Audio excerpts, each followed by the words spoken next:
Kembali bersama kami dalam acara Cahaya Kolbu iNews TV Kaltim. Sangat menarik perbincangan pada kesempatan hari ini, bagaimana hak-hak anak harus terpenuhi di masa pandemi. Bang Suhardi Sagama, ketika kita tadi sudah bahas dari awal hingga sesi yang kedua tentang hak-hak anak, ternyata di situ peran orang tua cukup banyak memegang peranan. Tetapi ketika kita kembali dalam kondisi pandemi saat ini, orang tua dipenuhi kesibukan, orang tua harus bisa mengontrol emosi dan sebagainya. Mari kita coba kita bedah bagaimana masyarakat yang paling dekat dengan keluarga bisa berperan juga untuk memainkan peranan agar hak-hak anak ini terpenuhi. Kira-kira seperti apa? Kalau saya melihat di situasi pandemik seperti ini, orang-orang terdekat itu dapat melakukan yang terbaik dengan anak itu. Misalnya mereka di tengah pandemi seperti ini kan kita harus menjaga imun yang baik ya. Artinya pertama yang paling mudah itu adalah bertutur kata yang baik. Karena ada bahasa-bahasa yang harusnya itu kan tidak cocok untuk didengar anak. Misalnya begini. Ini dalam pemaknaan ya. Misalnya dia menggunakan kata bodoh. Itu kan kata bodoh sebenarnya itu kalau konotasinya adalah negatif. Diganti menjadi anak ini tidak pintar.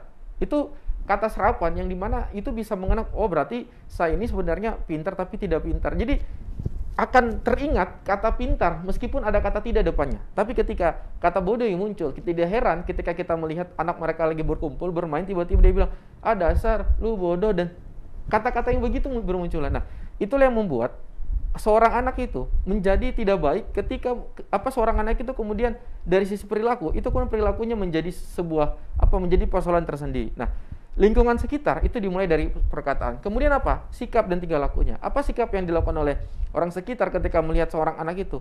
Ya minimal ketika anak itu beraktivitas, misalnya di tengah pandemik seperti ini kan kita masih bisa lihat di tengah pandemik seperti anak itu berkeliaran di dekat rumah. Nah, seorang orang dewasa yang dimana dia itu mengetahui bahwasanya seorang anak itu jangan berkeliaran secara bebas karena kondisi seperti sekarang, ya dia bisa kemudian menyarankan caranya bagaimana. Jangan mereka yang mengawali, misalnya karena menyuruh sana pulang ke rumah tapi dia bermain di situ. Itu kan satu tindakan yang dimana orang mengatakan kok dia suruh kita pulang tapi dia sendiri aja berada di situ. Akhirnya anak itu akan teringat, oh kalau begitu berarti saya akan perintah orang dan saya tidak usah pergi, yang penting saya bisa perintah orang. Nah, jika itu yang tertanam, maka ucapan dan juga perbuatan itu tidak baik untuk seorang anak. Dan itulah yang kemudian kita tidak heran ketika kita melihat ada misalnya seseorang yang dengan bangganya itu melakukan suatu tindakan, misalnya memerintah, memaksa orang, padahal dia tidak melakukan.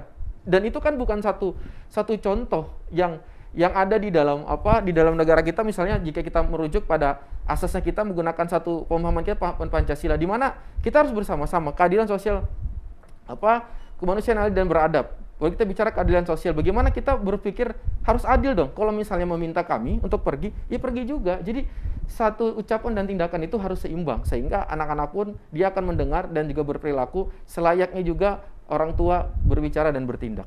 Oke, Bang Suhardi Sagama.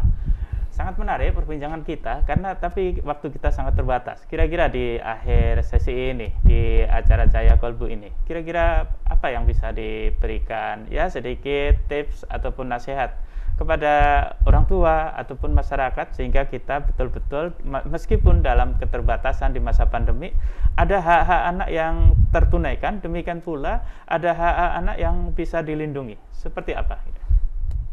Saya juga sebagai orang tua, alhamdulillah ada anak di rumah, juga ini merupakan pesan buat diri saya sendiri. Karena sebaik-baiknya pesan itu adalah pesan untuk mengingatkan diri sendiri. Jika kemudian kita bersama-sama melakukan, maka akan banyak kebaikan yang dilakukan. Seorang anak, jika kita misalnya kita menjadikan anak itu adalah sebuah teman, sebuah rekan, anak itu akan bahagia. Kenapa? Karena ketika anak itu kita jadikan sebagai, dalam tanda kutip misalnya sebagai budak, kita perintah terus, tapi kemudian kita tidak ayomi, maka yang terjadilah anak juga akan mengingat hal demikian, bahwasanya ternyata kita ini ada namanya bos sama anak buah. Padahal satu tindakan yang buat kita bahagia jika kita melakukan bersama-sama. Kemudian seorang anak itu, jika kita ingin melihat mereka tetap menjadi seseorang yang baik, maka dimulai dari diri kita sendiri. Orang tua melakukan yang terbaik, keluarga melakukan yang terbaik, lingkungan sekitar melakukan yang terbaik, negara juga memperlakukan yang baik. Misalnya apa? Negara dalam hal ini bisa memberikan fasilitas kepada anak-anak. Misalnya apa?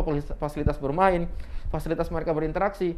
Bahkan di tengah pandemi seperti ini, fasilitas yang terbaik adalah jaringan internet karena mereka memerlukan itu. Tidak heran kita melihat misalnya anak-anak harus pergi tempat yang jauh untuk mendapatkan jaringan internet. Nah, pemerintah juga bisa turun ke bawah, turun untuk bersama-sama masyarakat melihat apa sih yang kurang dari kondisi seperti sekarang untuk memberikan satu nilai kesejahteraan kepada anak, khususnya untuk memberikan hak untuk pendidikan. Siapa lagi? Adalah misalnya dalam hal ini adalah ini kita bicara anak dalam kondisi di tengah pandemik ini mereka mendapatkan satu pendidikan, maka guru-guru di lingkungan pendidikan juga bisa dapat melihat. Misalnya begini. Ada beberapa grup yang saya ketahui itu, kemudian ketika ditanya tugasnya, guru langsung mengatakan kan sudah jelas di dalam grup. Pertanyaannya adalah, apakah semua orang mengetahui apa perintah yang disampaikan oleh guru? Jika ada orang tua yang tidak mau mengerti gadget, jika orang tua dia tidak memahami perintah, itu kan secara tidak langsung, itu kan membahayakan buat anak. Kenapa? Bisa saja orang tuanya sembarangan akan memerintah. Jatuh-jatuhnya adalah hak pendidikan untuk anak tidak ada. Makanya semua sektor itu saling mendukung untuk yang terbaik buat si anak. Karena apa? Anak itu sekali lagi menjadi sebuah generasi emas kita, pemegang tongkat estafet kita. Kedepannya mereka yang akan melanjutkan apa yang hari ini kita cita-citakan. Boleh hari ini kita menanam, boleh hari ini kita menabur benih, tapi ingat, kalau hari ini kita rawat anak, maka kita tidak akan mendapatkan buah yang bagus. Kita tidak akan mendapatkan pohon yang besar. Begitu juga seorang anak. Ketika kita tidak rawat sejak dini dengan yang baik, dengan bertutur kata yang baik, bersikap yang baik, memberikan suatu contoh yang positif, maka kita tidak akan heran ketika kita melihat anak itu tumbuh besar dengan prestasinya. Tapi jika kita balik, kita tidak memberikan yang terbaik, bertutur kata yang negatif, bersikap yang negatif, dan kemudian lingkungan juga dengan tidak baik, maka kita tidak akan heran ketika melihat anak tumbuh kembang, tumbuh besarnya itu menjadi anak yang kemudian bukan menjadi sebuah generasi emas yang memang diharapkan oleh negara ini.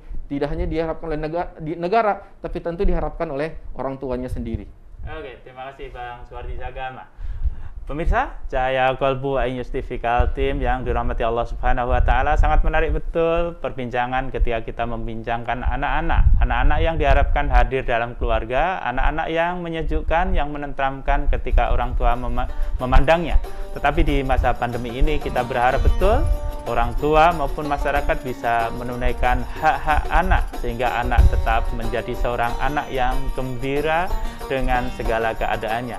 Kembali, insya Allah kita akan berbincang di sesi yang lain dalam Cahaya program Cahaya Kolbu iNews TV Kaltib. Assalamualaikum warahmatullahi wabarakatuh.